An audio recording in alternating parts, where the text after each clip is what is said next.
Good morning, students. In this lecture, we are going to study the concept of angle of contact.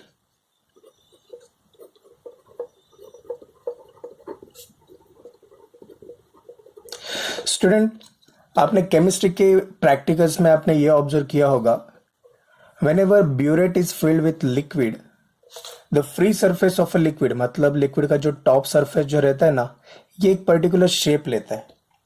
So we call this as a meniscus. We call this as meniscus. So when meniscus is formed, whenever a free surface of a liquid is in contact with a solid surface, it forms a meniscus. So a meniscus can either be concave meniscus,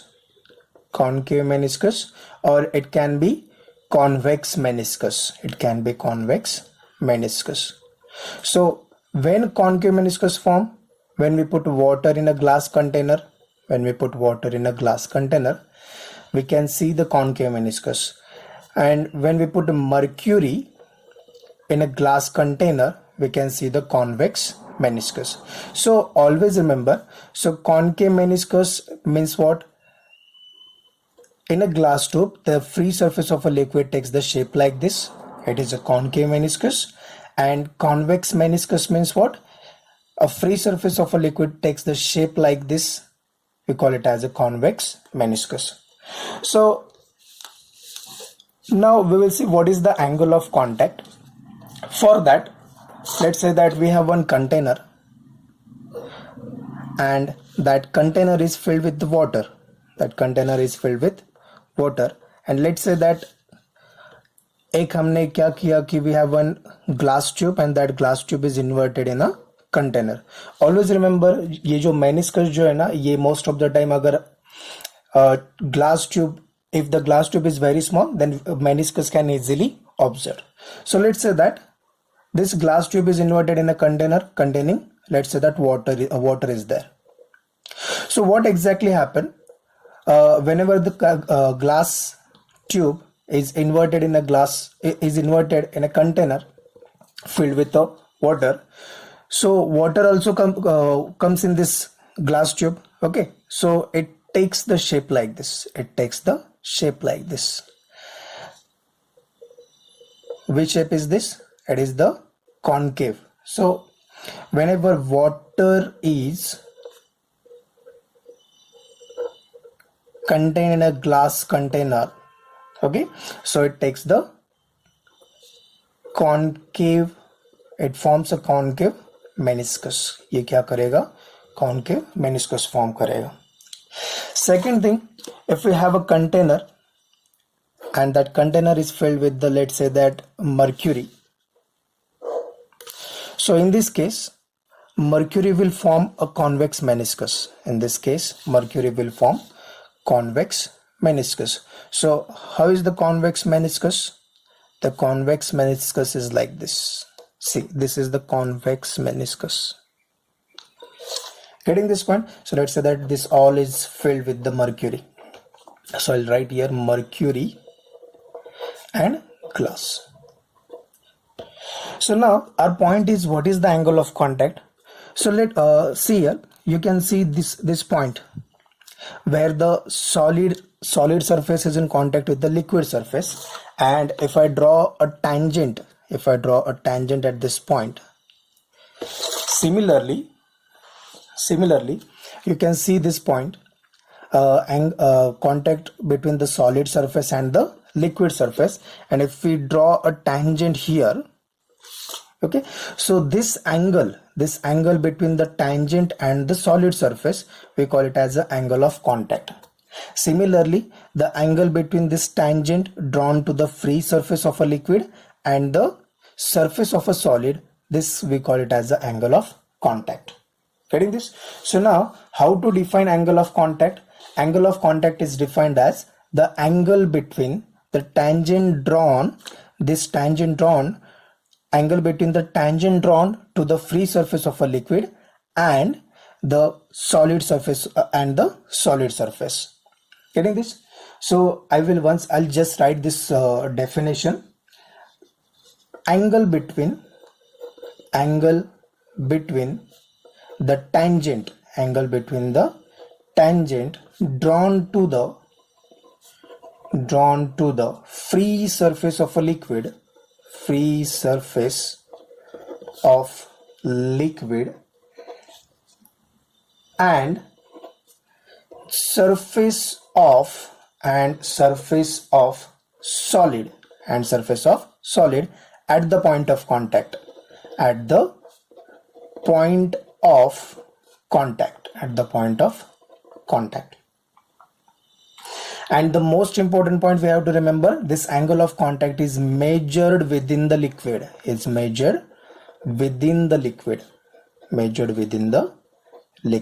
so it means that जो कुछ भी angle of contact लेंगे वो कहाँ पे आना चाहिए, inside the liquid. सो यहाँ पे भी हमने कॉन्वेक्स मेनिस्कस को जो टेंजेंट हमने ड्रॉ किया, so the angle between the tangent on the free surface and the solid surface, we call it as the angle of contact. So now you can see here, in this case, whenever a meniscus is concave, the angle of contact is acute angle, and whenever meniscus is convex, the angle of contact is obtuse angle. Okay, so we will just write, when angle of contact theta is acute, it forms, कौन सा meniscus form करेगा, ये concave meniscus form करेगा. Second, when angle of contact theta is obtuse, angle of contact theta obtuse रहेगा, तब कौन सा meniscus form होगा, convex meniscus will be there, convex meniscus. We must know one thing, whenever concave meniscus is formed, let's say that, जैसे हमने यहाँ पे देखा कि अगर ग्लास कंटेनर में वाटर है तो it forms a concave meniscus, right. So why does this happen. So ऐसे केस में, जो केस में कॉन्केव मेनिस्कस फॉर्म हो रहा है, ऐसे केस में adhesive force between the solid molecules and the liquid molecules is greater than the cohesive force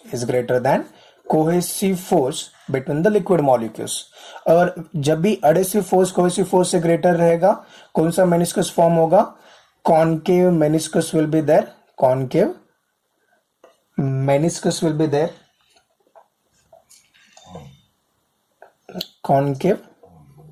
meniscus. और एंगल ऑफ कॉन्टैक्ट थीटा कैसे रहेगा, it is going to be acute angle. Angle of contact कैसे रहेगा, acute angle. Now जो mercury का case हमने देखा, if you fill mercury in a glass, it will form convex meniscus. Okay, so in this case the adhesive force between the solid and the liquid surface, between the solid and liquid molecules is less than the cohesive force between the mercury molecules. So जब भी अगर हमने water और glass consider करेंगे, so it will form a concave meniscus. तो ये case में adhesive force between the solid molecules and the liquid molecules is greater than the cohesive force between the liquid molecules. और जब भी convex form हो रहा है, कॉन्वेक्स मेनिस्कस फॉर्म हो रहा है, ये केस में क्या होगा, adhesive force between the glass molecules and the mercury molecules is less than the cohesive force between the mercury molecules. Okay, तो ऐसे केस में हमें जो मेनिस्कस मिलेगा, it is going to be convex meniscus. और जो एंगल ऑफ कॉन्टैक्ट थीटा रहेगा, that angle of contact is obtuse angle of contact. This is the reason why the meniscus is form. Meniscus क्यों form होता है, ये उसका reason है. सो एक बार फिर से हम एंगल ऑफ कॉन्टैक्ट के ऊपर फोकस करेंगे. Now in this case I will take four containers. So let's say that, अगर ये आपको समझने के लिए, क्योंकि आगे के कंसेप्ट्स इसके ऊपर ही बेस है. So let's say that tube में हमने वाटर फिल किया. This is the glass tube and this glass tube is filled with the water. तो ऐसे केस में मेनिस्कस जो फॉर्म होगा, it is going to be what, concave meniscus form करेगा. Okay, I will write here water content in a glass, ये क्या करेगा, it will form a concave meniscus. तो अगर कॉन्केव मेनिस्कस फॉर्म करेगा तो ये केस में अपना एंगल ऑफ कॉन्टैक्ट क्या आ जाएगा, angle of contact in this case is going to be theta which is the acute. कैसे रहेगा यहाँ पे angle of contact, acute angle of contact. It means that I'll just write in this case theta is less than 90 degree. This thing we have to remember. ये हमें additional knowledge के लिए, क्योंकि आगे जाके इसके जो कंसेप्ट है वो ठीक से क्लियर हो पाएंगे. Okay, so whenever water is filled in a glass container, the angle it forms a concave meniscus and the angle of contact theta is acute angle. It means that theta is less than 90 degree. Second case, whenever glass container, अच्छा ये case में तो मैं glass tube ले रहा हूँ, small glass tube, क्योंकि मैंने पहले बताया कि मेनिस्कस अगर आपको देखने का है तो it must be a very small tube. So whenever this glass tube is filled with the mercury, it forms a convex meniscus. ये कॉन्वेक्स मेनिस्कस फॉर्म करेगा. तो ये केस में एंगल ऑफ कॉन्टैक्ट कैसे आएगा, so what is the angle of contact, it is the angle between the tangent drawn to the free surface of a liquid and the surface of a solid. तो ये case में angle of contact theta जो रहेगा it is going to be greater than 90 degree. मतलब mercury और glass के case में theta कैसे आ रहा है, it is going to be obtuse angle greater than 90 degree. Now let's say that we have a glass container and that glass container is filled with the water. Now in this case the water is highly pure मतलब क्या कि उसमें जो impurities रहेंगे, impurities बहुत कम रहेंगे. तो ऐसे केस में जो meniscus फॉर्म होता है, that meniscus is a hemisphere. It means that it is like this. ऐसे वो meniscus फॉर्म करता है. ठीक से देखो, there is difference between this meniscus and this meniscus. Whenever highly pure water contain in clean glass, it forms a, now ये जो meniscus form हो रहा है ये हेमिस्फीयर जैसे, कैसे, हेमिस्फीयर मेनिस्कस. तो ऐसे केस में अगर हमें angle of contact find out करने का है तो मुझे यहाँ पे टेंजेंट ड्रॉ करना पड़ेगा, राइट है. तो अगर मैंने यहाँ पे टेंजेंट ड्रॉ किया, सो what is the angle between the tangent and the, ये जो टेंजेंट आया ये सॉलिड के सरफेस पे ही आया. इसका मतलब ये केस में हमारा जो थीटा जो रहेगा it is going to be 0 degree. Getting this point. Now I take one more example.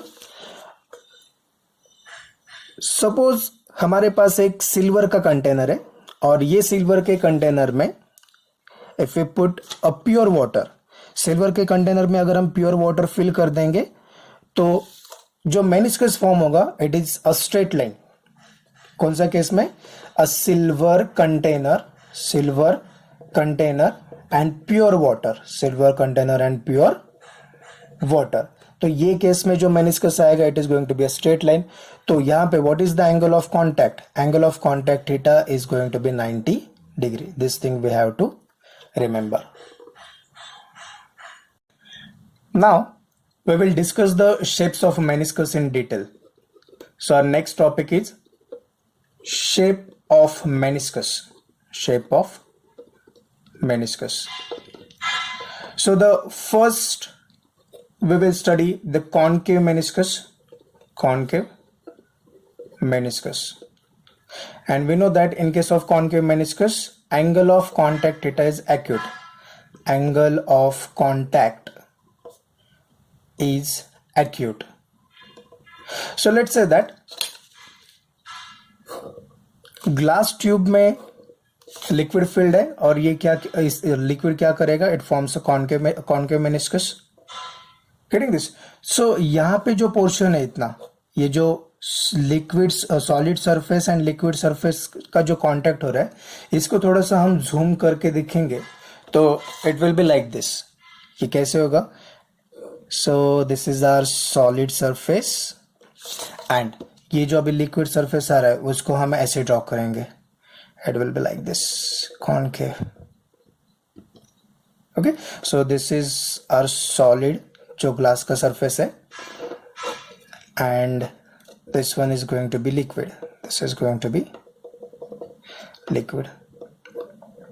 So now let's say that we have one molecule on the surface of liquid, molecule A on the surface of liquid, which is close to this container, which is close to the container.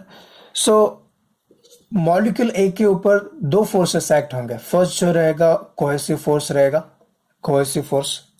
Now why cohesive force is there? Because all the neighbouring liquid molecules will exert cohesive force on molecule A.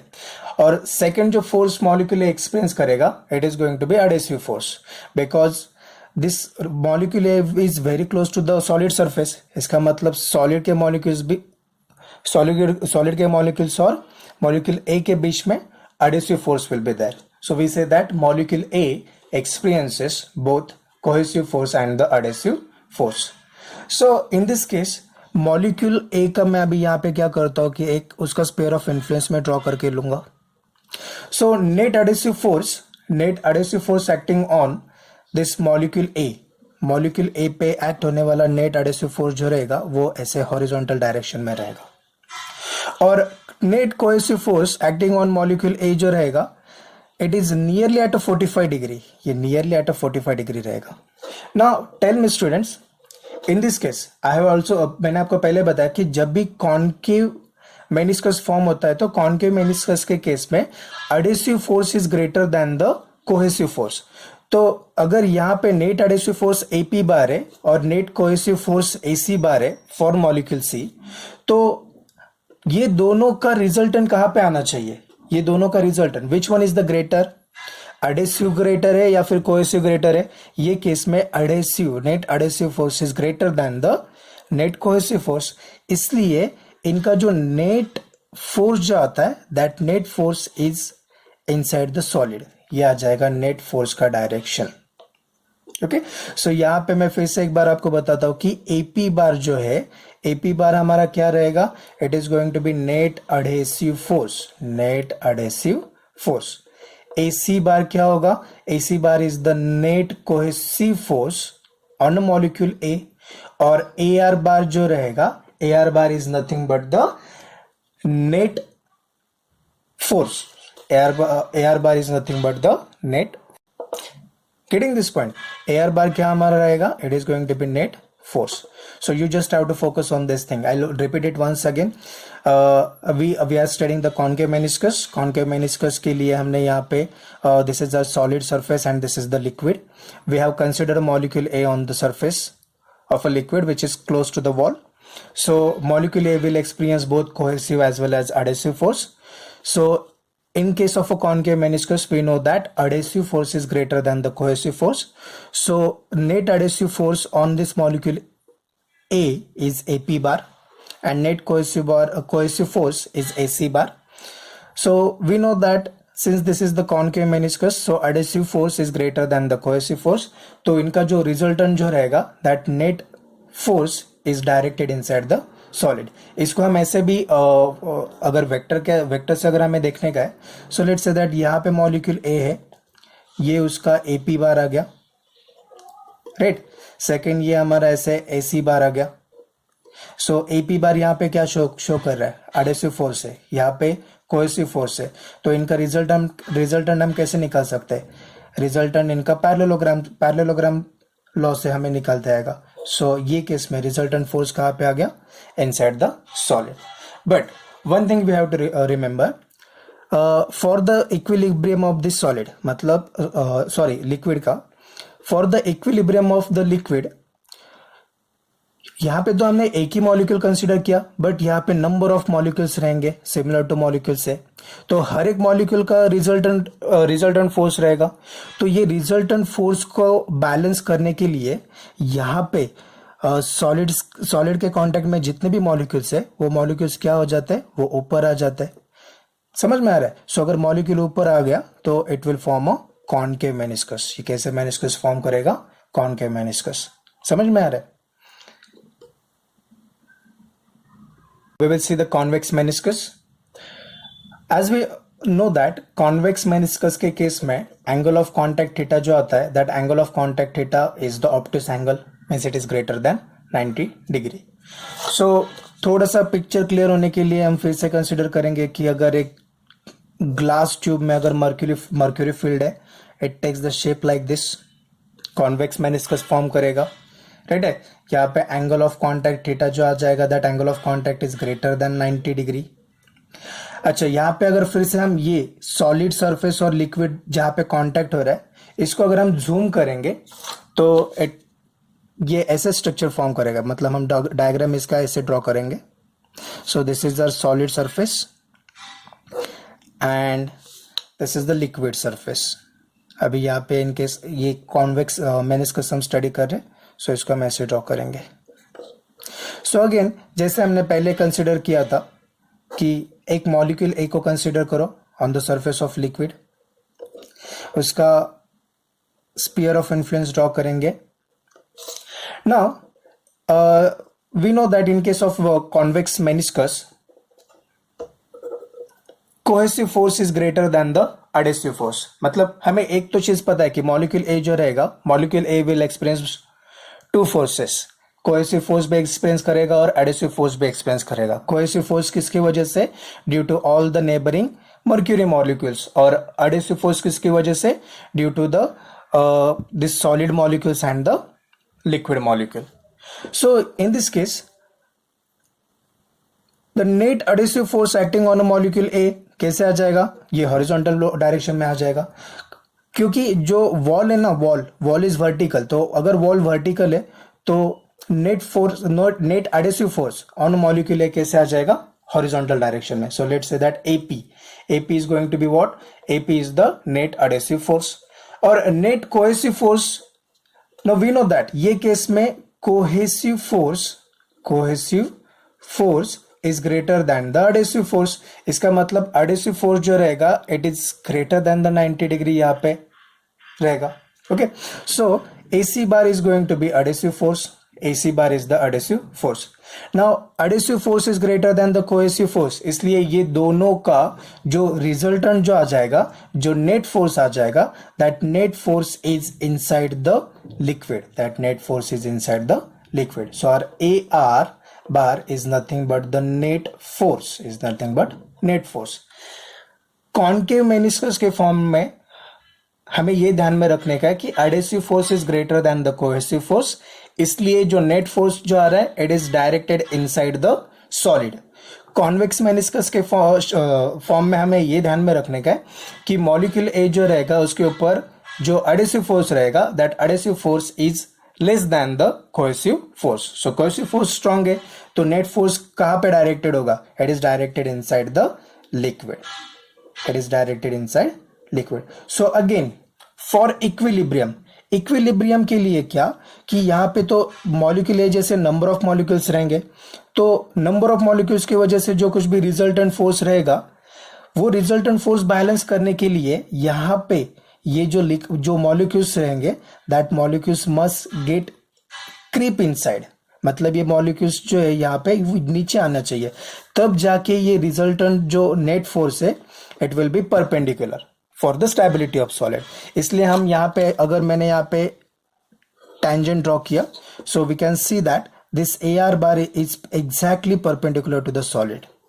Okay, so this is the reason why the convex meniscus is formed. So two things you have to remember. Concave के case में जो net resultant force रहेगा it is directed inside the solid, और convex meniscus के form में जो net force है, that net force is directed inside the liquid. Now we will discuss zero angle of contact, means value of theta is going to be 0 degree. जैसे मैंने आपको पहले बताया था कि अगर ग्लास कंटेनर में अगर क्लीन ग्लास है और उसमें अगर हाईली प्योर वाटर, मतलब जिसमें इम्प्योरिटीज कम है, इम्प्योरिटीज ऑलमोस्ट नहीं रहेंगे, तो ऐसे केस में जो मेनिस्कस फॉर्म होता है, that meniscus is almost hemisphere. ये हेमिस्फीयर जैसे मेनिस्कस फॉर्म करेगा। तो यहाँ पे अगर मुझे angle of contact find out करने का है, so what is angle of contact? It is the angle between the tangent drawn to the free surface of a liquid and the solid surface. लेकिन यहाँ पे अगर मैं टैंजेंट ड्रॉ करूंगा, it is along the solid surface. इसका मतलब यहाँ पे एंगल ऑफ कॉन्टैक्ट कितना आ जाएगा? 0 डिग्री। सो हम यहाँ पे ये डिस्कस करेंगे कि यहाँ पे मेनिस्कस ऐसे क्यों फॉर्म होता है और एंगल ऑफ कॉन्टैक्ट 0 कैसे आता है। फॉर दैट अगेन थोड़ा सा इसको हम जूम करेंगे, इतना जो पार्ट है उसको, तो जो डायग्राम फॉर्म करेगा हमारा कैसे रहेगा, this is going to be our solid surface and the liquid surface is like this. Liquid surface को हम ऐसे ड्रॉ करेंगे।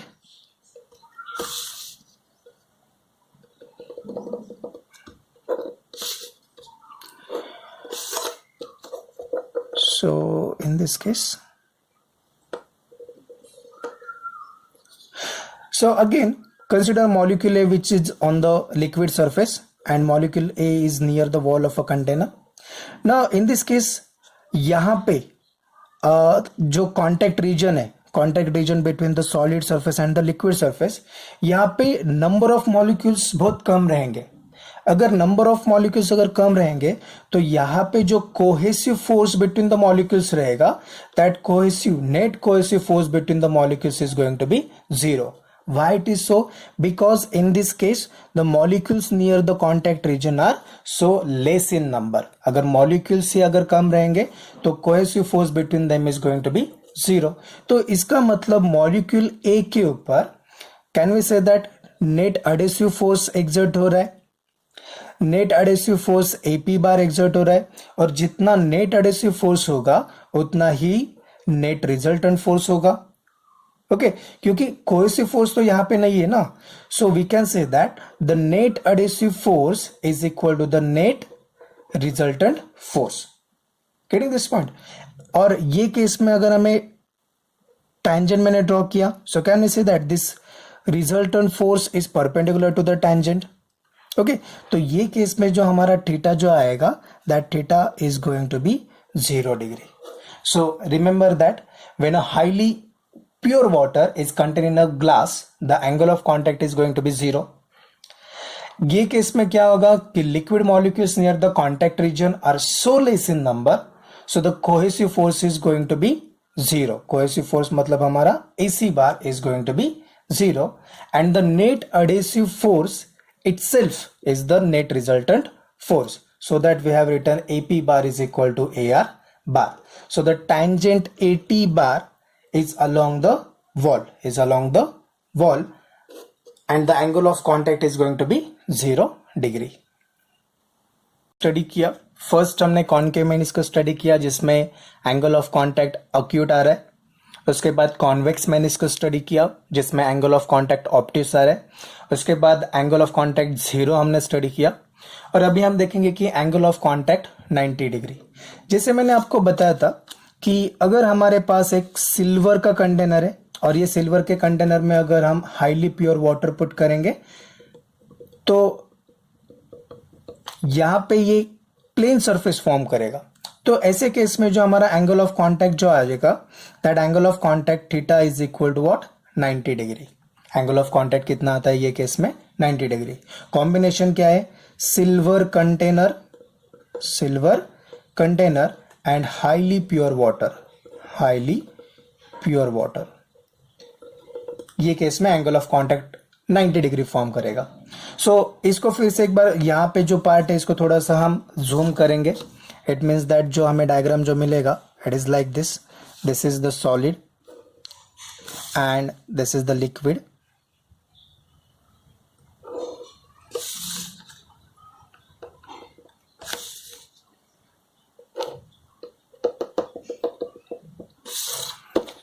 So liquid, solid. Now again consider molecule A, जैसे हमने अभी तक कंसिडर किया। Consider molecule A which is on the surface and near the wall of a container. So molecule A will experience both the forces, cohesive force and adhesive force. Now in this case the net adhesive force acting on a molecule ये कैसे रहेगा, it is horizontal. So this is AP. Okay, so our AP is nothing but what, AP is the adhesive force, net adhesive force। और ये case में जो case में angle of contact 90 degree आता है, ऐसे केस में जो कोहेसिव फोर्स जो रहेगा, net cohesive force is exactly at 45 degree. Net cohesive force जो रहता है हमारा, it is exactly at 45 degree. So this is our net cohesive force AC. We call it as a cohesive force, net cohesive force AC. So adhesive force AP bar is along this direction cohesive force AC bar is at a 45 degree. So the net resultant net force is it is going to be along the wall of a container. So ये आ जाएगा हमारा AR, which is going to be net resultant force. Net resultant force. So in this case, a liquid having angle of contact 90 degree with a given solid container. So the net cohesive force is exactly at a 45 degree and the resultant force AR is exactly vertical. Resultant force कैसे आया? Vertical. अभी इसके आगे थोड़ा सा point इसी का एक कंसिडर करने का कि what is the value of this adhesive force? Adhesive force का वैल्यू कितना आएगा वो हम फाइंड आउट करेंगे ये सेम डायग्राम के ऊपर से. Okay, so I once again draw the diagram. हमारा जो डायग्राम है, डायग्राम ये ऐसा है. यहाँ पे लिक्विड सरफेस है. Okay, so this is a solid and liquid. यहाँ पे मॉलिक्यूल ए हमने कंसिडर किया. मॉलिक्यूल ए के ऊपर जो एडहेसिव फोर्स एक्ट हो रहा है it is AP bar. Molecule A के ऊपर कोहेसिव फोर्स जो एक्ट हो रहा है it is exactly at a 45 degree. It is exactly at a 45 degree. So AP bar हमारा एडहेसिव फोर्स आया, एसी बार कोहेसिव फोर्स आया. ये दोनों का जो रिजल्टेंट रहेगा it is A R which is along the vertical. Okay, so यहाँ पे जो एंगल आ रहा है we know that angle is 45 degree. अगर मैं यहाँ से इसको अगर मैं कनेक्ट करके लूंगा it will form a 90 degree. Getting this? So यहाँ पे 90 डिग्री फॉर्म हुआ, यहाँ पे एंगल 45 है. If I find the value of sine 45 degree, sine 45 क्या आ जाएगा? It is going to be hypotenuse upon opposite upon hypotenuse. तो 45 का अपोजिट क्या आया? It is RC bar. Getting this? And hypotenuse क्या आया? AC bar. But can you say that this RC bar must be equal to AP bar, क्योंकि ये parallelogram form करेगा. Okay, so instead of RC bar I will write sine 45 degree is equal to AC sine 45 degree is equal to AP bar upon AC bar. AP bar upon AC bar. So in this case, therefore sin 45 degree is equal to AP bar upon AC bar. It means that AP bar is equal to AC sin 45 degree. AC sin 45 degree. So therefore this AP bar is equal to AC bar. Sin 45 क्या आता है? 1 upon root 2. So we get here AP bar is equal to AC bar upon root 2. कौन से case में? When the angle of contact is 90 degree. When the angle of contact is 90 degree. अच्छा, इसी को थोड़ा सा और आगे हम लेके जाएंगे. फर्स्ट केस में हमने देखा था कॉन्केव मेनिस्कस के फॉर्म में थीटा जो है that theta is less then 90 degree. तो ये केस में जो हमारा एडहेसिव फोर्स आ जाएगा, this adhesive force AP bar is greater than AC upon root 2. कौन से केस के लिए? This is for the first case that we have seen for the concave meniscus. और जो कॉन्वेक्स मेनिस्कस आ रहा है ये केस में theta is greater than 90 degree है. तो AP bar, value of AP bar is less than AC upon root 2. This thing we have to remember. So our next point is shape of a liquid drop. Shape of liquid drop on a solid surface. On a solid surface. Students, as we know that if we have a solid surface and if we put some water drop on this solid, this is solid surface, and if we put water drop on this solid it will take the shape like this. ये spread हो जाता है इसके ऊपर. Similarly अगर हम solid surface के ऊपर अगर हम मर्क्यूरी पुट करेंगे, so mercury takes the shape like this. Mercury ऐसे शेप फॉर्म करेगा, ये ऐसे शेप फॉर्म करेगा mercury. Getting this? So this is our solid surface and this is the liquid. ये केस में हमने वाटर का ड्रॉप कंसिडर किया और यहाँ पे हमने मर्क्यूरी कंसिडर किया.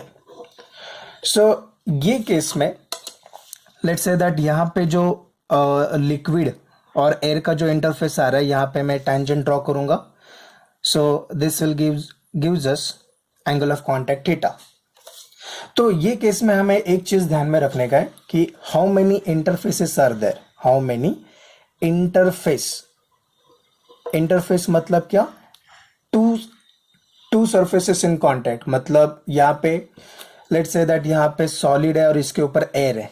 ओके, दिस इज सॉलिड और इसके ऊपर यहाँ पे एयर है और यहाँ पे लिक्विड है. This is our liquid. तो यहाँ पे 3 इंटरफेसेस फॉर्म होगा. फर्स्ट इंटरफेस रहेगा air solid.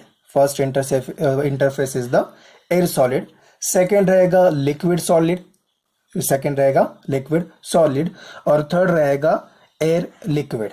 Okay, so 3 interfaces we have to remember. कौन से रहेंगे? It is going to be liquid and solid interface.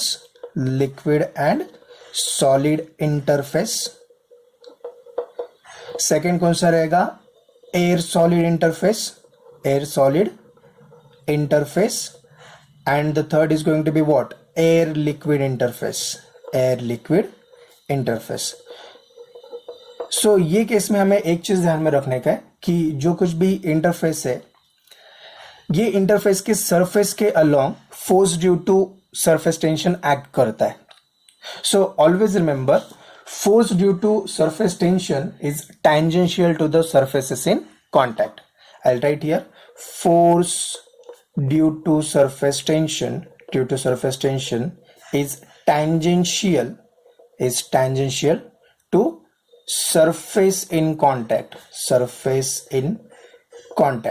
तो ये केस में देखो ना, एयर सॉलिड जो इंटरफेस है, एयर सॉलिड इंटरफेस के लिए force due to surface tension जो रहेगा it is along this direction, जिसको मैं T2 बोलूंगा.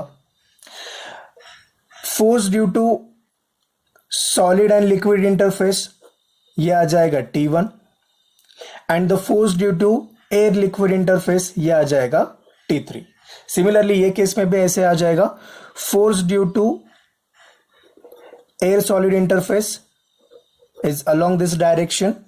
Force due to liquid solid interface it is along this direction T1 and the force due to air liquid interface मतलब ये हमारा T3 ये act करेगा tangentially. Okay, so this is our angle of contact theta. So ये case में whenever water is sprayed on a solid surface जो theta जो आ जाएगा that theta is acute angle. Whenever mercury is put on a solid surface it takes shape like this. तो ये case में हमारा angle of contact theta कैसे आ जाएगा? It is greater than 90 degree मतलब obtuse आएगा. समझ में आ रहा है? So now I'll just write the things that we have just seen. What is T1, T2? So T1, अच्छा, let's say that let theta be the angle of contact. Angle of contact. Theta क्या आया हमारा? Angle of contact आया, right. So now what is T1? T1 is the force due to surface tension at which interface? Liquid solid interface. Second T2 is what? It is the force due to surface tension at which interface? At air and solid interface. And T3 is the force due to surface tension at air liquid interface. So now in this case, for the equilibrium of this liquid के equilibrium के लिए, now see here, ये T3 ये direction में आ गया और यहाँ पे एंगल थीटा है. So what is the component of T3 along this direction, along x direction? T3 का कंपोनेंट कैसे रहेगा? हमें ये पता है, देखो रेक्टेंगुलर कंपोनेंट्स में लेट्स से दैट ये हमारा T3 आया, यहाँ पे एंगल थीटा है, तो ये कौन सा कंपोनेंट होगा? It is going to be T3 cos theta. समझ में आ रहा है? So for the equilibrium of the liquid, this T2 T3 का कंपोनेंट जो है T3 cos थीटा, उसका डायरेक्शन किस तरफ है? इस तरफ है। इसका मतलब for the equilibrium of this liquid, this T2 must be equal to sum of T1 and T3 cos theta. So for equilibrium के लिए क्या? This T2 once, see it once again, फिर से देख के लो। This T2 force due to air and the force due to surface tension at air solid interface. So this T2 किसको balance करेगा? T1 plus T3 cos theta. So we get here T2 is equal to T1 plus T3 cos theta. तो ये दोनों case में यही same formula apply होगा। Getting this? So अच्छा, इसको हम थोड़ा सा मॉडिफाई करेंगे। सो T2 T1 को ट्रांसपोज करो, is equal to T3 cos theta. So what is the value of cos theta? Cos theta is equal to T2 minus T1 upon T3. This is the important formula we have to remember. और इसके आगे जो cases हम देखेंगे, that case is depends on this formula. So remember this formula.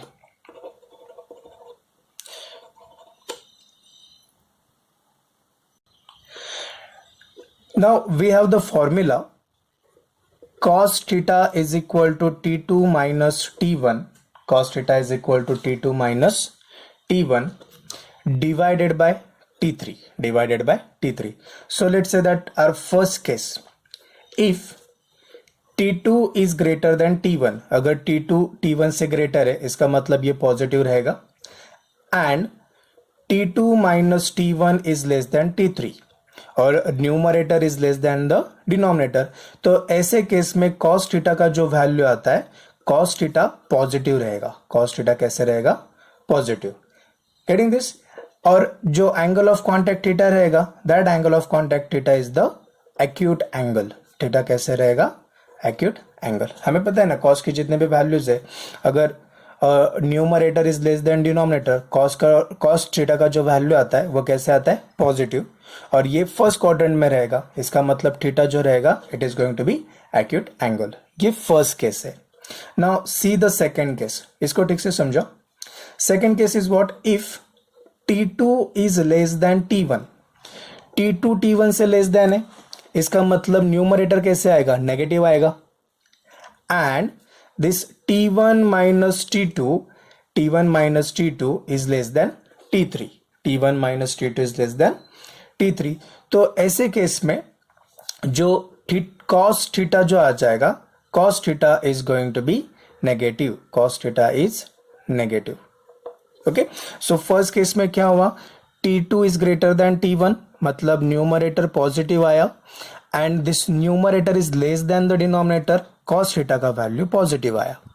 Second case में हम ऐसे consider कर रहे कि this T2 is less than T1, मतलब न्यूमरेटर नेगेटिव आया, and the second thing is that numerator is less than the denominator, cos theta का value कैसे आ जाएगा? नेगेटिव। और जब cos थीटा का वैल्यू नेगेटिव आ जाएगा, एंगल ऑफ कॉन्टैक्ट थीटा जो रहेगा वो कैसे रहेगा? Obtuse angle. कैसे रहेगा? Obtuse angle. Now focus on the third case. What third case says that if T2 minus T1 is equal to T3, this T2 minus T1 is equal to T3, इसका मतलब जो कुछ भी ratio जाएगा, that ratio is going to be 1. So T2 minus T1 upon is equal to T3, तो cos theta का value कैसे आ जाएगा? cos theta is equal to 1, और जब cos थीटा 1 आता है, एंगल ऑफ कॉन्टैक्ट थीटा का जो वैल्यू रहेगा, that value of theta is nearly zero. Value of theta is nearly zero. Getting this point? और एक केस हम इसमें देखेंगे, if T2 minus T1 is greater then T3, इसका मतलब क्या कि numerator is greater then T3। So cos theta के केस में ये कभी भी पॉसिबल नहीं होगा कि numerator is greater than the T3। तो ऐसे केस में जो cos का जो वैल्यू आ जाएगा, cos theta is greater then 1, right है ना। अगर न्यूमरेटर डिनोमिनेटर से बड़ा है इसका मतलब कॉस का जो वैल्यू रहेगा that value is greater then 1, लेकिन cos value of cos is greater then 1 is not possible, which is not possible, which is not possible. So these cases we have to remember.